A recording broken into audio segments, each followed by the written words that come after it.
सध्या श्रावण सुरू असा, वेगवेगळे आमट्यो. आज मी करतोय टोमॅटोचा सार. 3 टोमॅटो घेतले पिक्के एकदम आणि कुकराक लावून 3 शिट्यो काढून घेतले. आणि त्या पाणी येताना ता पण वापरूक मिळतं. आपण जरा ते थंड होऊक द्यायचे. असा सार करून बघा, एकदम भारी लागतं.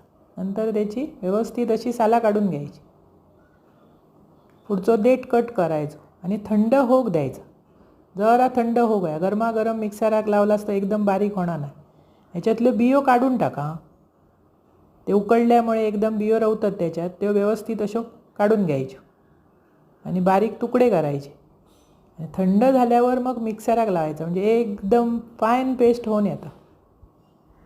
व्यवस्थित साल अजिबात ठेवू नको, कारण सारात ती ना तोंडात येत राहतं. बियो काढून टाका आणि मग मस्त अशी बारीक पेस्ट करून घ्या.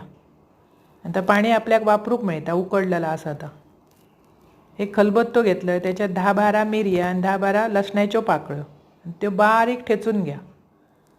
ह्याची फोडणी देऊ गो हो, म्हणजे अप्रतिम चव येतं. असा करून बघा. व्यवस्थित बारीक करा. तोपर्यंत मिक्सराक लावून टोमॅटो पण बारीक करून घेतलं आहे. एक कढई घेतलं आहे, त्याच्यात घातलं आहे तूप. फोडणीक घातलं आहे जिरा. तडतडल्यावर कढीपत्तो, नंतर ठेचलेला मिरी आणि लसूण सगळा व्यवस्थित परतायचा. त्याच्यात एक हिरवी मिरची उभी चिरून घाला, म्हणजे स्वाद बरं येता. सगळा व्यवस्थित परतून झाल्यावर शेवट हिंग घाला. आधी घातला असतो तो करापतलो. वरसून टोमॅटो मिक्सराक लावून घेतलास तो होता. जास्तही पातळ नको आणि जास्तही घड नको.